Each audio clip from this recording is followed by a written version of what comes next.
fiction, science fiction, horror, fantasy, crime, LGBT, thriller. You have now entered the House of Mystery with your hosts, Eric Shapiro, David North Martino, John Copenhaver, and Al Warren. Heard on KCAA 106.5 FM Los Angeles, 102.3 FM Riverside, and 105.0 AM Palm Springs. Now joining us is Marlin Marynick. Thank you for being here. Hey, thanks, Al. So, let's tell people a little bit about yourself. So, who is Marlin? So I'm a. It's kind of I've never been asked that directly to say in a few sentences, but basically, I'm kind of known, I guess, to people a little bit because I wrote a book with Charles Manson called Charles Manson Now. I work in psychiatry. I'm part of a crisis response team in my city, so that's kind of where I come through from. I've been doing that for over 20 years. I just found the guy fascinating, and he kind of called me out of nowhere one day, and that was kind of the start of a crazy adventure, which is still going on. So when he called you out of the blue. Mm-hmm. We had a mutual friend I was doing some film stuff with. His name was Donald Taylor, and he was trying to self-publish a book we called One Gay Man, and he had all these exploits with all of these people like James Dean, Duke of Windsor, Charles Manson. That was one of the people in his book, and Charlie had kept in touch with him since before the murders. And I was on eBay one day, and I collect weird and odd things, and some guy was selling some of James Dean's hair, a shirt that belonged to Elvis, and a bunch of Charles Manson letters. And so I emailed the guy, and like, how do you acquire this stuff, right? And he sent me his phone number, and we became friends, and he's this totally eccentric, odd dude, but him and Manson knew each other. And from that, working with him, Charlie found out that he had this Canadian connection that was involved in film, and that was me. And he wanted to do this final interview. This is probably about 7 or 8 years ago. He wasn't feeling great at the time. He wanted to make some money, and he thought, like, this interview would be a big thing. So he called and asked if I could dress up like a soldier and he'd be a general and we'd do this interview. And I said, yeah, I can get behind that. I could do that. And the California prison system just wouldn't allow it to happen, so he never did get his final interview. And we tried. The BBC was pretty close to doing something, and in the end that kind of dropped off, and it never happened. But we kept in touch and became friends, and eventually I met with him, and that all of that turned into a book. Wow. But I was just trying to think, like, so where you were when the phone call came, and did you really believe it was Manson? I was by myself, which is kind of weird because I had a roommate at the time, and he it's unmistakable once you hear him. Immediately we were talking to him. He's kind of timeless, right? He's got that language where only he can speak it, Mansonese or whatever, as Shrek calls it. And it was kind of like it was a weird interview. He wanted to know about life in Canada, how I lived, what I did, and he asked my thoughts on insects. I remember that because I thought that was really weird, and I told him I liked spiders and crickets, and yeah. he was so. And then about an hour after the call, I got a call from his assistant, I guess, or his friend Grey Wolf, and that was kind of. Then we started figuring out how to get this interview in place. Wow! Or try to do that. His intention was just to give kind of a big final interview. So yeah.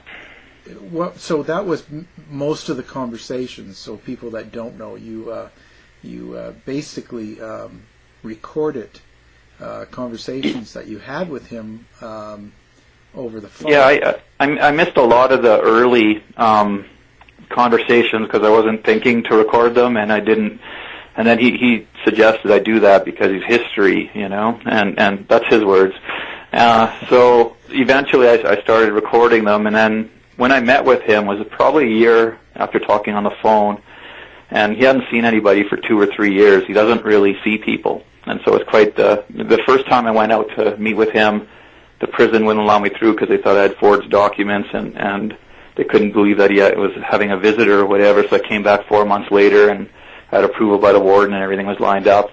And when I went in to meet him, he's just still focused on this interview. And I said, well, what about doing a book? And he says, like, that's bullshit. There's like over 400 books on me. And actually, that's probably the right number. It's probably around there. There's a lot of Manson books, and everybody's been associated with him. And so the idea was that he wanted to do an exclusive kind of a book. He wanted me to be his biographer, and he needed 6 hours to get everything he wanted to do, and he'd figure out how to get that to me, right? And so I don't know if you remember in the media when he was getting caught with cell phones and stuff. Yeah, it was kind of around that. So prison calls are recorded, and he never felt that he really could say what he wanted to say, and so in the end he just said, well, you have to use, you have to write about yourself, you have to write about you, and you can, use those phone calls. So that's what he used in the book, and that's kind of his dialogue.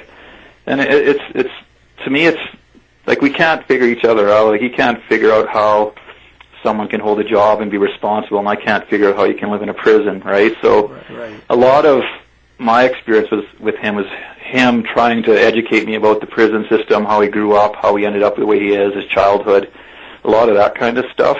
Right. I was over my head with the murders and that whole rabbit hole, so I just kind of worked with him as a person and tried to figure out how, why is this guy so relevant? Why is this guy so influential, Yeah. Well, I mean, I could imagine, if he called and then wanted to do this project, whereabouts, what's the first thing you say to someone like that, or what's the first thing you ask him? Yeah, well, I wasn't expecting that, and I know everyone thinks he's a master manipulator and all that kind of thing, but from my end, I thought, like, holy shit, this is my boogeyman. Like when I was a kid, I found a beat up copy of Helter Skelter. It was like we used to play in abandoned houses and stuff, and I remember finding it in the basement, and that scared the hell out of me when I was like 8 or 9.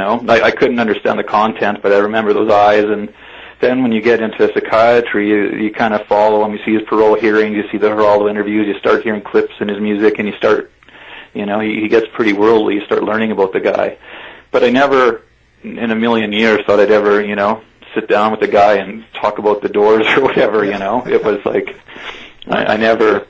I think if you planned that with him, it would go south, and it wouldn't happen. Yeah, it wouldn't be real, and he would pick it up.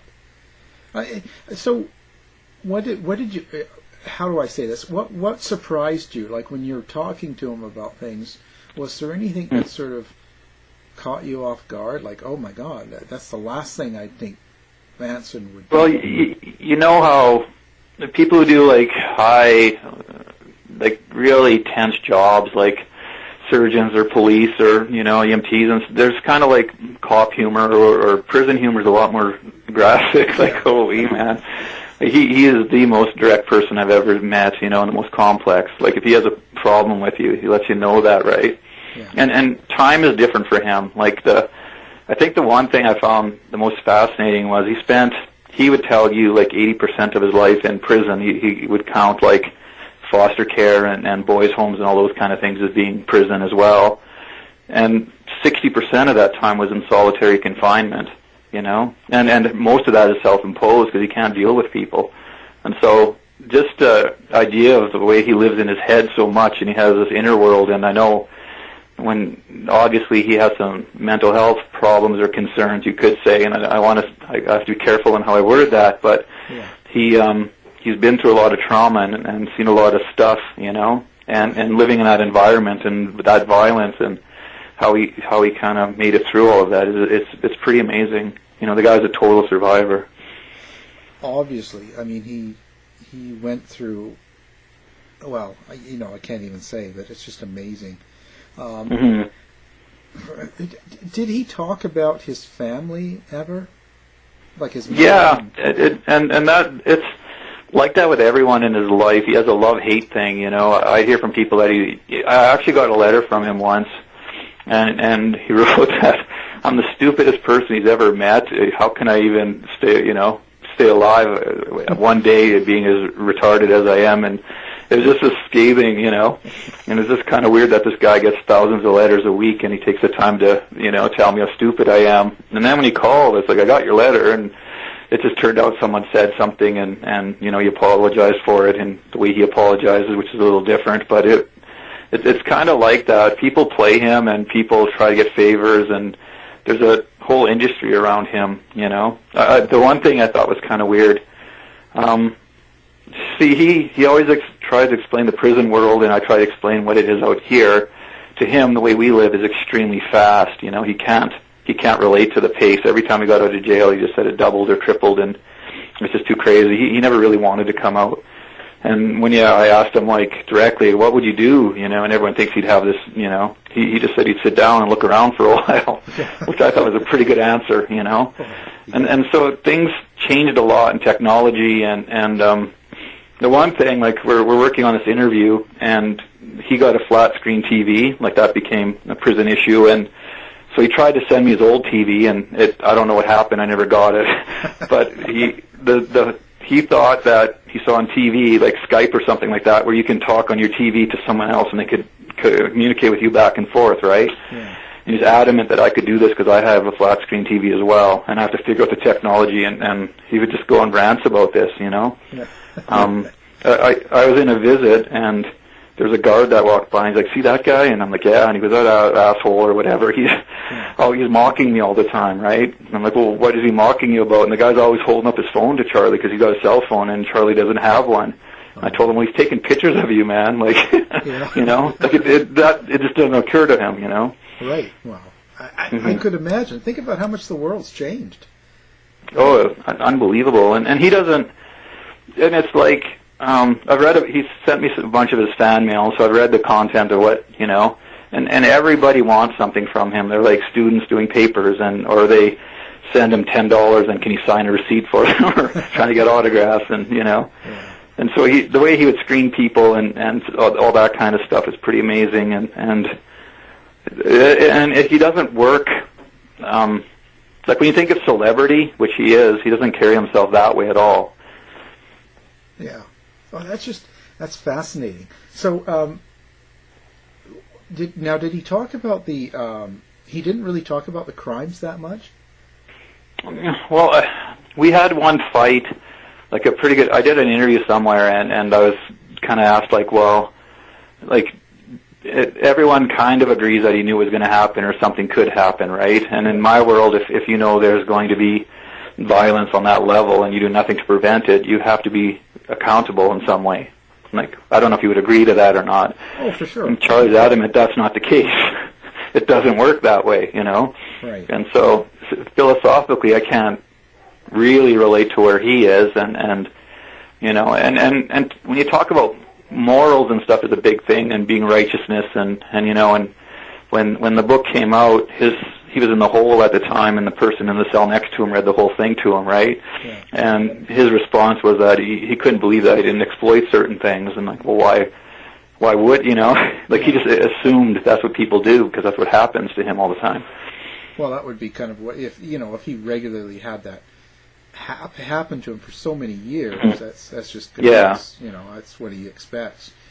But then when you start dealing with like top tier media people, like your Dr. Phil's and all your TMZs and Inside Editions and all that, those people are like, it's vultures, man. It's unbelievable. You know, there's not a whole lot of ethics.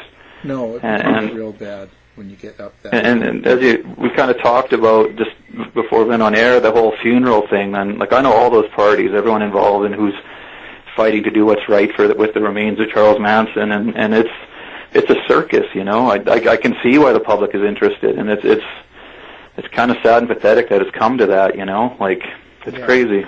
Well, what do you think? In the sense, so if he talked to you, did he ever talk to you about the three people, like his kid and grandkid and his pen pal, on who he liked or didn't like? Did he ever sort of get into But yeah, like Matthew Roberts, I still consider him a good friend. You know, every time I've been to California, he's taken me out, and we've done a lot of stuff together. And I really like the guy, but he's not Charlie's son, and he knows that, right? And so I don't know why they're going forward with this fake documentation saying this is his will. Like that never happened, you know. And his grandson, I've spoken to on the phone.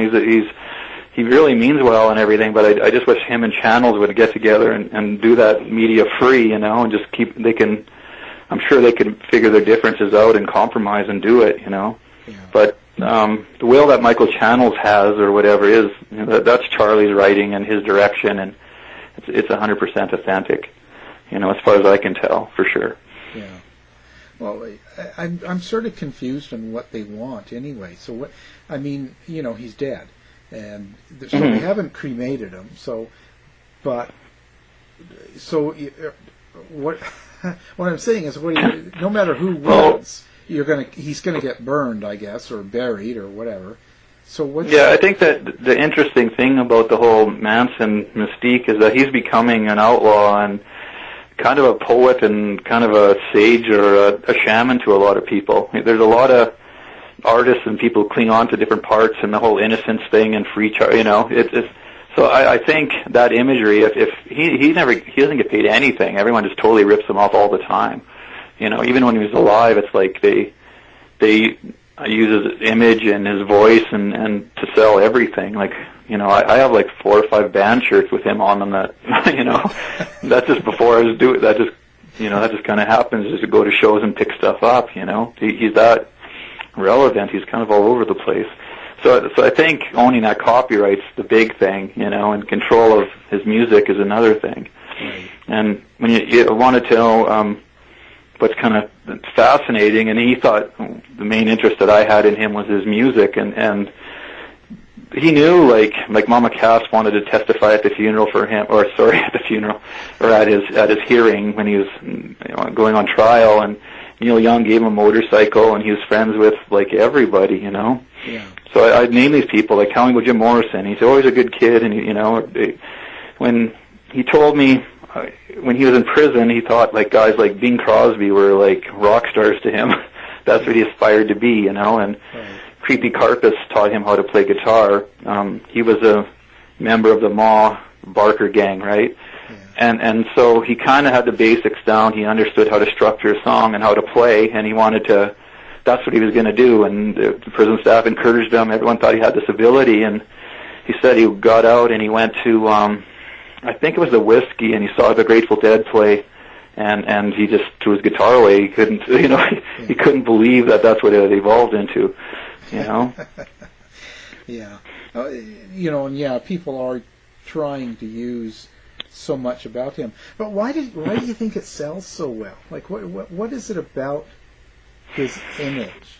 Because it's not like an image. Like, you don't look at Charlie Manson and go, he's a good-looking guy. He's, you know, or you don't look at him and go, he represents to me, you know, the Sharon Tate killings. That's what I see when I see him. I just think about, yeah. You know. See, I think he hits on every level. Like, you have the true crime thing, obviously, and the mystery behind that, and the mind control and the cult and the hippie cult leader thing. You also have the music, and then you have the art that he does. He does a lot of that kind of stuff, you know. Like, we're in a visit, and he's tapping on his table. Like, he's always fidgety all the time. He's got his back against the wall, and he's pretty paranoid, you know. So he's tapping away, and he has an obvious sense of rhythm. And you don't just have that; it's a developed thing, right? Yeah. And I'm like, you know, do you ever play drums? And he's like, well, yeah, like San Quentin, 4 years in the hole, and he would lower and higher the water in his toilet to get different pitches, and he would use those as drums, you know. He somehow he got an old toilet seat and found some string or wire, and he was able to, like, kind of tune like a weird harp guitar thing, you know. But so that all of that kind of stuff, and I think people, if you're a loner or an outcast or whatever, I think people are naturally drawn to that because that's kind of, he's almost a poster child for that. Yeah. So I think it's a and there's a mystery to it, like what really happened, right? Yeah.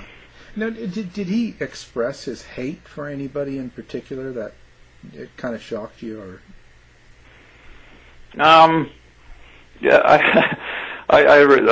I read an interview or something with David Allen Coe, and David said that they were in prison together, and he taught Charlie how to play some guitar. And so I asked him about that, and he went on a pretty good rant. He goes on. See, the phone system is kind of like a mental health line over there. He uses them to vent, And before I met him, he'd have a book, and he'd have like random numbers, and I was just a random person. He'd kind of call people until he got someone, and then because after you know him and he knows that I have a family, he knows what I do, then it's a lot more candid and more personal of a relationship, right? I don't think he was that way with many people. I honestly don't. I think it was he kind of knew that what people wanted stuff out, and he didn't care. So sometimes he would call and he would be angry, and sometimes he'd be really childish. And there's a lot of times where he's kind of childlike, which was kind of surprising. He tantrums, Yeah. So how do you classify that? Like, what do you? And I mean that in the way of. So you see all different faces of Charlie. You're seeing for sure. A kid. You're seeing him aggressive, tyrant, and then did you think he was? I don't want to say normal, but what do you think was wrong with him or right with him? Kind of, how do you describe his personality then? Well, I asked him that. I said, okay, he hated parts of what I do, especially psychiatry, right? Because for a good 5 or 6 years, they used like really heavy antipsychotics as a chemical restraint to kind of calm him down, and so he was so medicated he couldn't really do much. He just kind of drooled, right? And the side effects on those medications are very harsh, So he always feared getting put into a psych ward or something like that because of those memories, right? He didn't, But when you ask him what he had, he says everything. I'm ADD, FAS, head injured, schizophrenic, bipolar, everything. But the one thing he wouldn't admit to, which is still fascinating to me, is depression. He never understood suicide or how anyone could do that, And he said, like, the most disturbing mail he gets is all these people saying, "Oh, Charlie, you're the reason I'm alive. If it wasn't for you, I would have killed myself." That kind of stuff.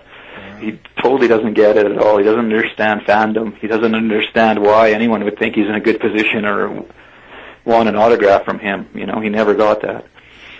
I sort of don't get it either. And not just about him, about anybody. I mean, I really can. Yeah. I can like bands or singers or actors or writers.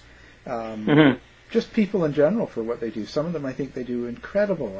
I'm amazed at what some people can do. But I would never, I just have no desire to go wait outside their door or scream and get an autograph even or nothing. Just if I met someone, great, that I admired. But I just have no hunger for But that.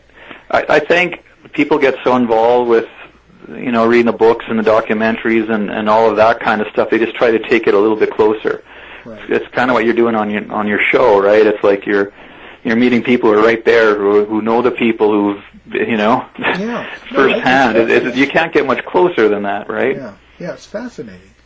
I just but hey, each to their own. I'm happy, but wow. So yeah, but that whole thing is. Oh, go ahead. It's interesting because, so Charlie went through the prison system and he ended up in Vacaville, there's a Hare Krishna guy who was chanting, and him and Charlie got in a fight, and the guy ended up throwing a bunch of paint cleaner and lighting him on fire, and he almost died. It was like pretty bad. And so they ended up saying, like, this guy is like a high-profile inmate. He's going to get killed because, that's how the other inmates make a name for themselves. So they made this unit called PHU, and that's where he was housed when I met him. And it's like a celebrity inmate unit, and it's low-key. There's, like, always less than 20 people. I think there's, like, 14 or so when I was out there. And it's people like Sirhan, Oren Corona, who's a serial killer, all these guys these deviant sex offender people write books about.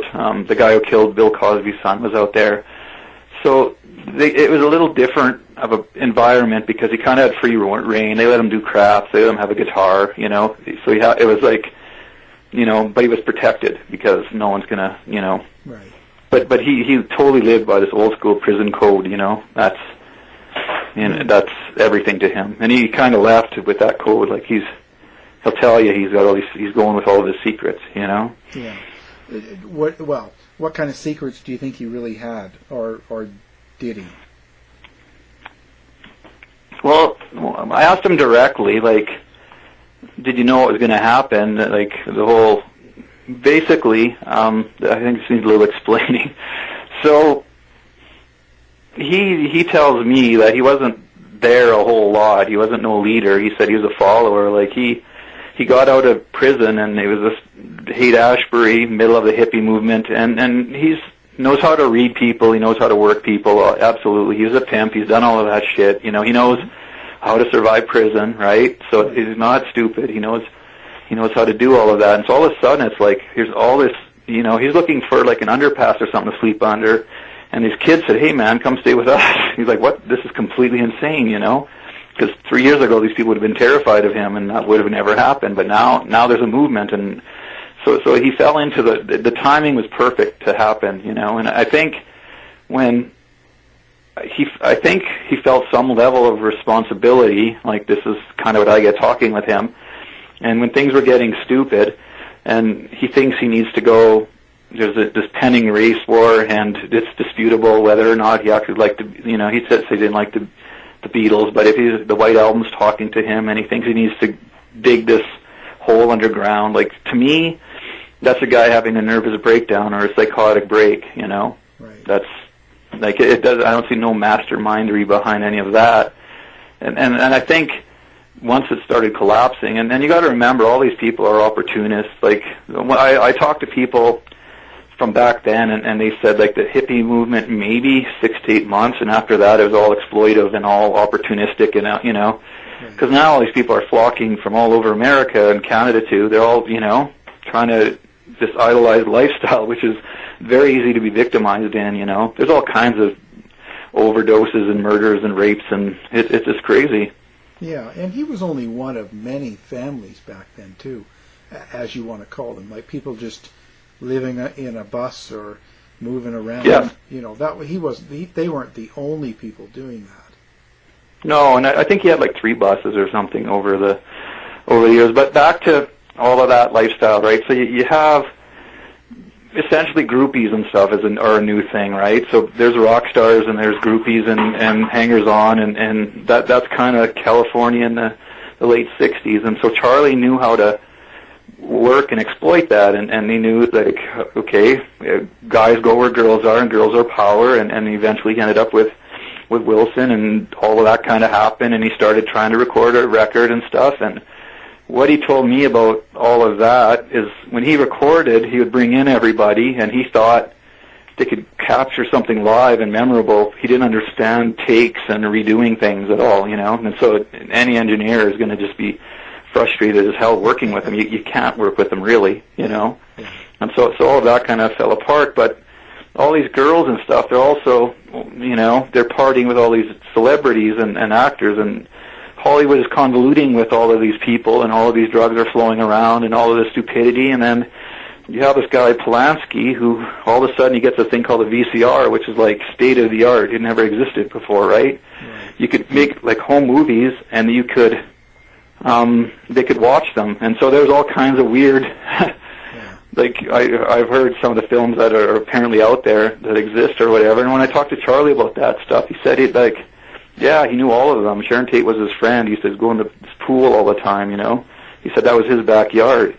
And so now it's like, okay, so all these guys know each other. That's kind of not at all what I thought. Right. And you start going into that a little bit and talking to people, and it turns out that is a drug house too. Like, Tex Watson was a drug dealer, but a very bad one. He shot people and ripped people off, and nobody wanted to do anything about it. And so but when whatever you're doing, you're kind of aware what your competitor or your colleagues are doing too. So they were aware that there's a big drug deal going on, and the Tate House was going to have this shipment of stuff, and Jay Sebring, he's a hairstylist. They called him the Candy Man. He used to go around and cut people's hair and drop off drugs and stuff. Tex Watson used to have like a wig store, and so did Sebring. So they clearly knew each other, right? Yeah. And so I'm told that Tex Watson shows up over there with the girls, says, "Hey guys," and he's trying to schmooze them, and he wants to be a part of this drug deal.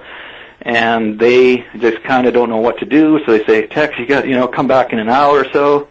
They get a plan together. They're going to be solid. He comes back, and they just get the hell out of here. We'll call the police. And he's kind of shocked by this, So they go and find Charlie, and they say something like, "Charlie, this should be our drug deal. We should be in on this. This is bullshit. Blah blah blah, whatever." And his command or whatever is something like, "Do what you're going to do, or shut the fuck up." That's it, right? Yeah. So and that's kind of what happened. Wow. So it was a home invasion, essentially, Yeah.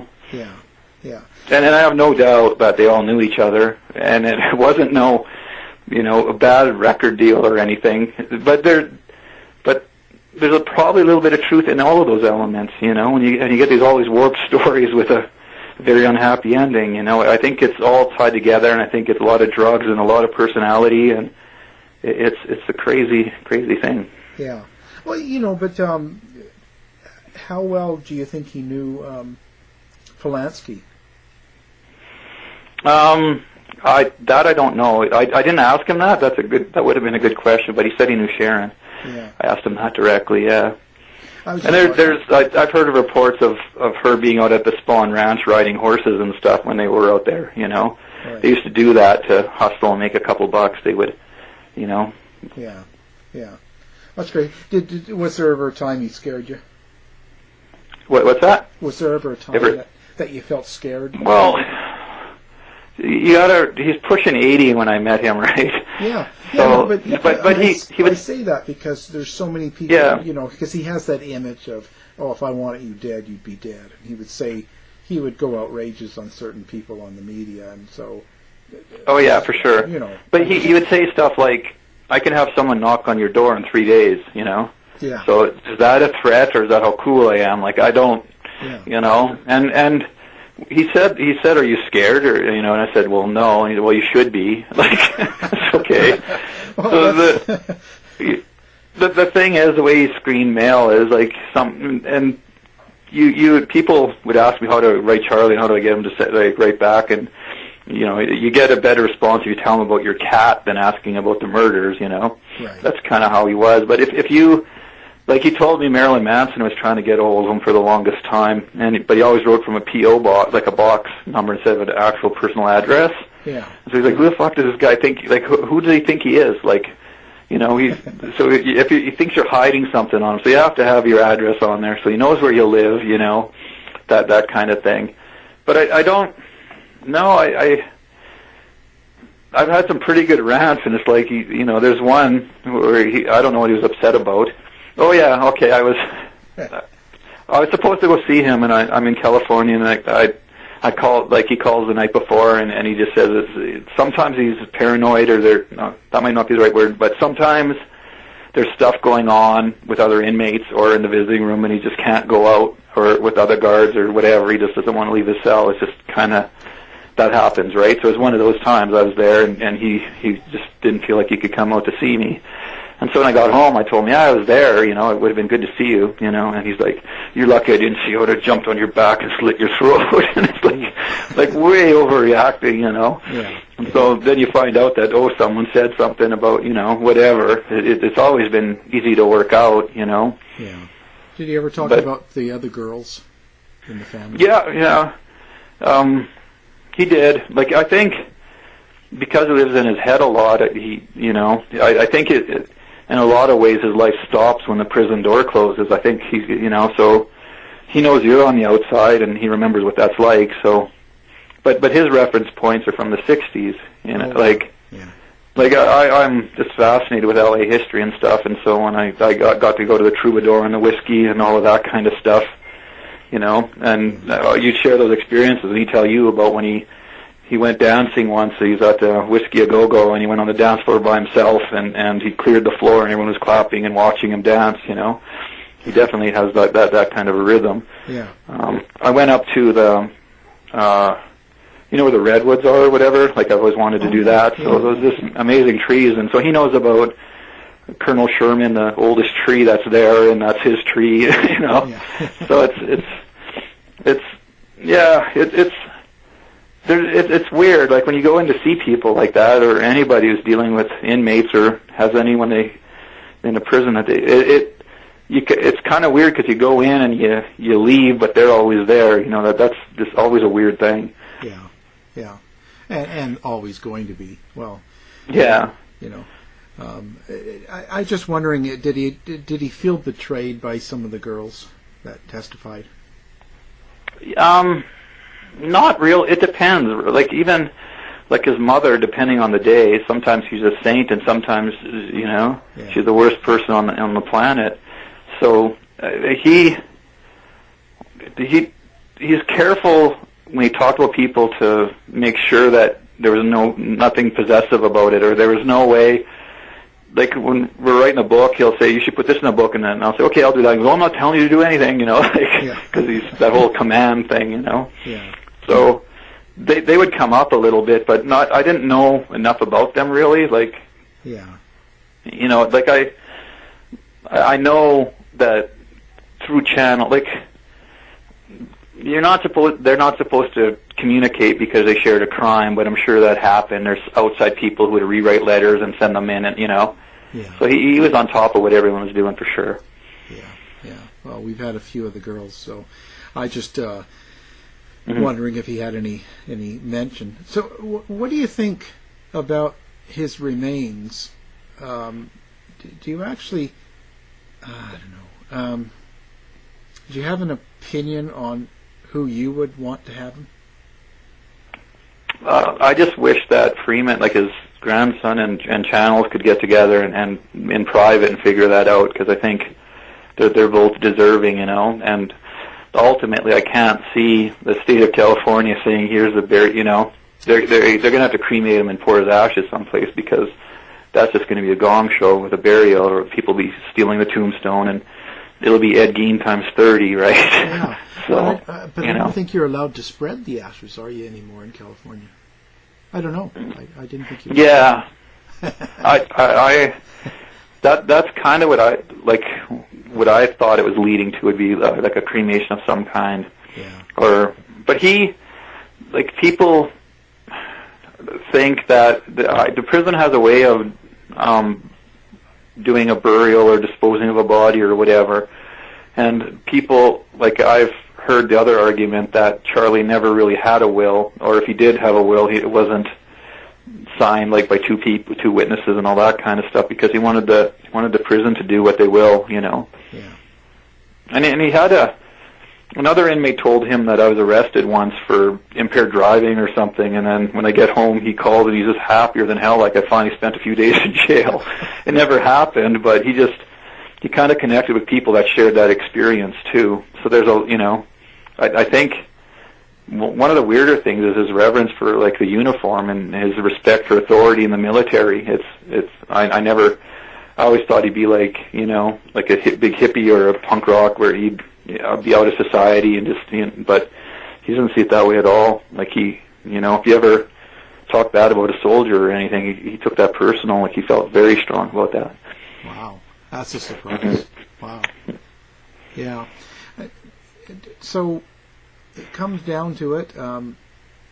What was the most important thing you learned from your time with him?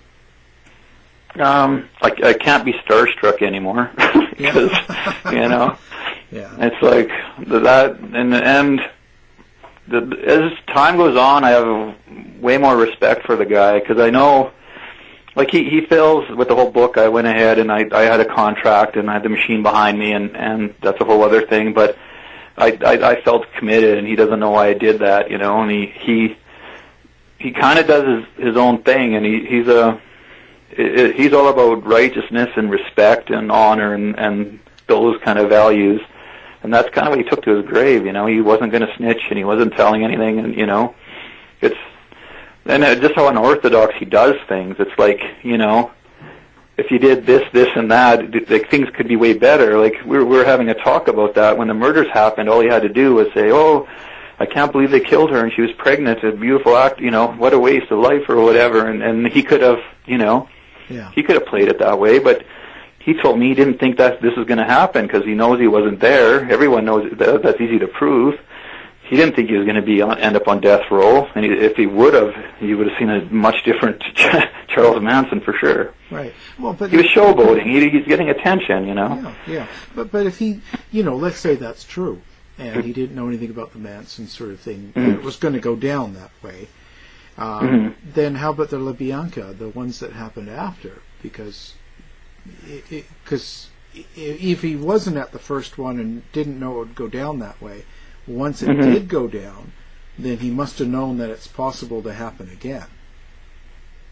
You know what I'm saying? It actually goes. It goes beyond that. It goes before that. The Bobby Beausoleil murder. I'm not quite sure exactly what happened there, but he was kind of like the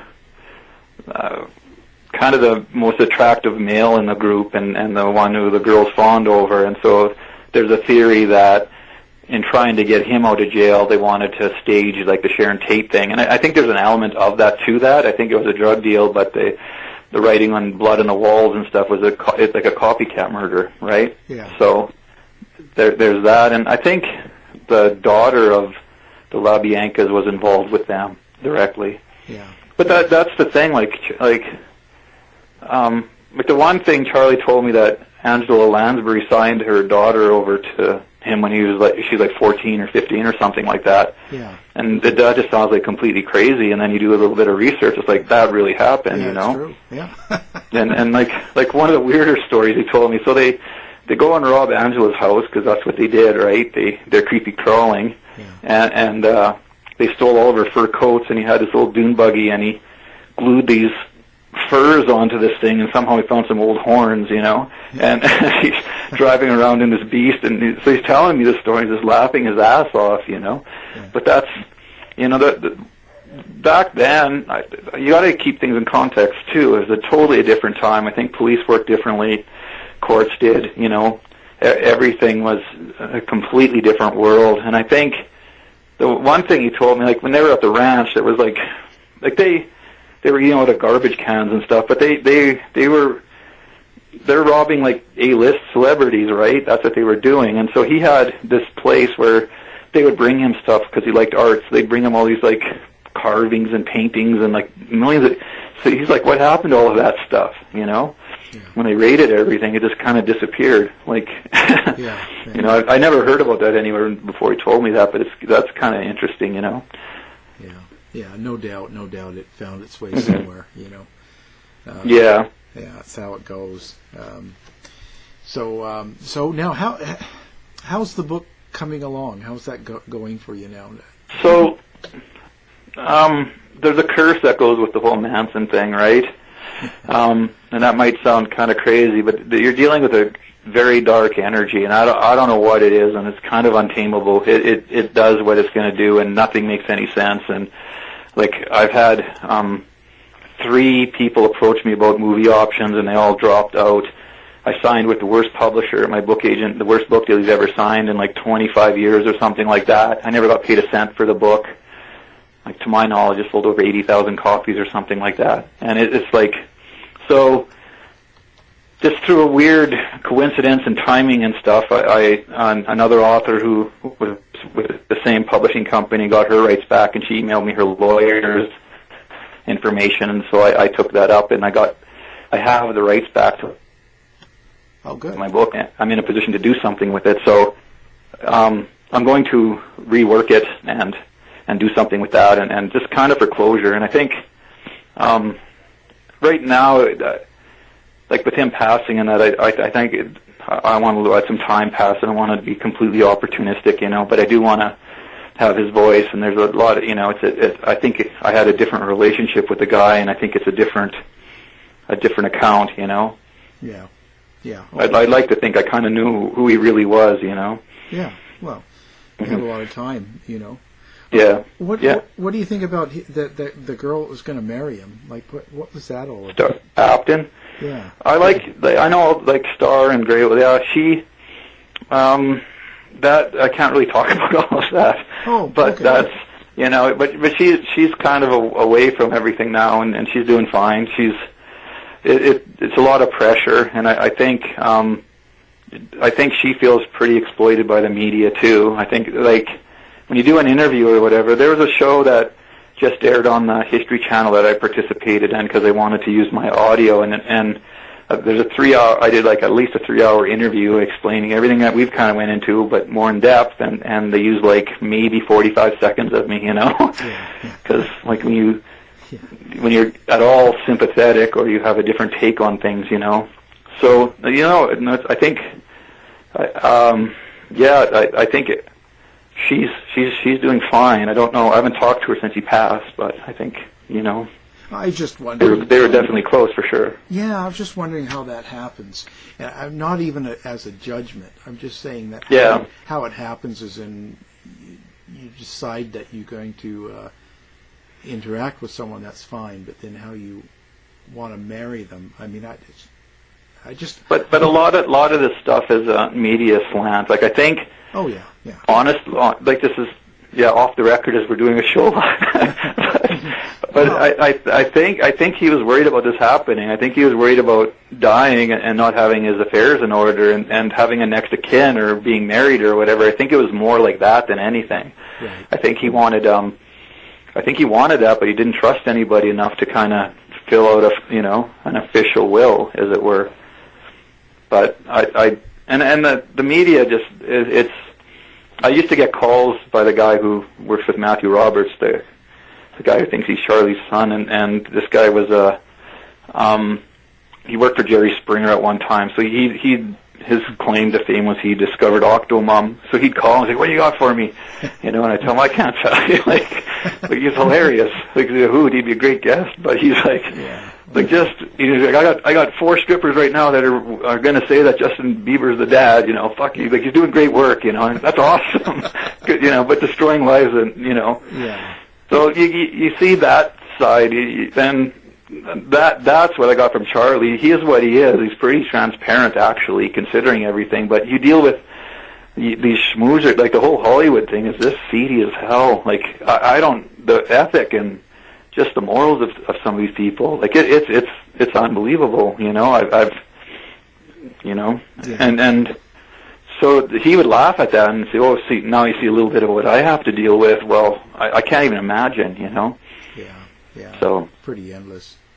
Wow. Mm-hmm. So do you think the history show was okay, or did you bother? No, it was stupid. They told me they was going to be like, and I agreed. I gave them like 30 hours of audio or whatever I had, and I let them choose whatever they wanted to use, because the deal was they're going to be fair, and this was my way of giving him his voice, really. Yeah. And we talked about that, and they're going to talk to me about what stuff meant and who meant, and and I knew Michael Channels was involved, and so I thought that's awesome. Finally, they got some real people, Yeah. And then it just turned into like trying to solve these unsolved murders, which really had nothing to do with anything. Yeah. That happened 8 months after Charlie was already in jail. Yeah. But he commanded people, and it just gets kind of. So technically, he's responsible for every murder in Los Angeles for from 65 to 70. Yeah. That's kind of anything. You can tie him to anything, and then. It's just crazy. But if people are really interested in all of that kind of stuff, I would recommend Nicholas Schreck's work. Like the guy, it's obsessively researched, and just even YouTube an interview if you guys could get him as a guest. It's crazy. Like like he really goes into everything. Like all, and it's unbelievably. I think his book's like over 1,000 pages or something. It's like it's quite the undertaking. Yeah. That sounds good. Did you ever? Did you ever read the Bugliosi book? And did you actually read it? I asked Charlie about that, and he said it's about 60% true. So I don't, Yeah. But I never actually read it. I don't. Like I tried to read it, but I think I was just too young to understand it, and Yeah. Oh, yeah. It's not something. Yeah, and so now, but with me it happened so quick, and I had the book written in about 4 months kind of thing. Once I had a deal, it was like, you know, and I didn't want to read anybody else's work because then it would come through in what you're doing or taint things a little bit or whatever, and I didn't want to do that. Yeah. And then when you're a part of it, it's like, you know, like he calls one day and he's like, "You up on the wrestling?" And I'm like, "Yeah, I know wrestling." He was, "Who's this CM Punk think he is?" And I'm like, "Well, I don't know. Like, he's like a champion wrestler, and you know." Yeah. And so he thought because his initials are CM, that means Charles Manson. Oh. And Punk is the most derogatory thing that you can call somebody in prison. Yeah. Like, it's pretty much, if I call you Punk, we're going to fight, you know. Yeah. You know, in Canada the equivalent is Lugan, which apparently means waterhead. So there are certain words where you got to just, you know, that's it. You got to fight. And then I was talking to him on the phone once, and South Park was on TV, and he's the character on South Park. So I'm trying to explain this to him, that you're in a cartoon right now. Yeah, it didn't go very well because I know what I was talking about, but that's kind of how it is. It's kind of everywhere, you know, and so and things kind of die down, and then something stupid will happen, you know. And it's like basically the prison really monitors what they must hire somebody to what's going on with these inmates, and they're on top of things. And the cover of my book was the first photo that the public would have seen in like 3 or 4 years or something. Yeah. Because he hadn't had a mugshot for several years. They just kind of overlooked that. He's at PHU. He's kind of doing his thing or whatever. Yeah. And so they literally wake him up at like 8 in the morning, throw him against a wall, and take a picture of him, release it worldwide. This is new mugshot of Charles Manson, like 3 days before my book comes out. It's like, you know, it's like, holy shit, like these people are, you know, someone's paying attention because, you know, that was kind of going to be our thing. That's what the publicist wanted to run with, this new photos and whatever, you know. Yeah. It didn't matter. Yeah, it doesn't, you know. Wow. Well, this has been amazing. We've got an hour in already. We could probably talk forever. Marlin. Yeah, well, thank you. Thank you very much. And let me know when you get it, you know, because I want to make sure that the book comes out, you get money. So, yeah. You know. So right now I have a Facebook page. It's Charles Manson Now, and you can download the book for free. Just go steal it. Okay. Yeah. And there's an audio book, but I can't figure out how to put it up. That they actually, I had no idea until Stan LeVay told me that there's an audio book out. They didn't even tell me, like, so someone did an audio book, and they have like an Irish guy reading like Charlie's parts. It's pretty cool, actually. But yeah. Well, I'm going to put this on the website, and I'll let people know and to download it. And when you do actually put the book out, or if you do something, anything, let me know. Let us know, and I'll make sure that it's marketed on our website. That would be great. And maybe maybe we can have another talk someday. That'd be awesome. Oh, anytime. Yeah, this is great. This is very, man. There's so much we could talk about. So, well, again, thank you very much, Marlin. And it's been thanks, Al. a pleasure having you take on care. the show. Okay, bye now. Bye. To find out more about our show, guests, or listen to a previous show, visit our website at www.somethingweirdmedia.com.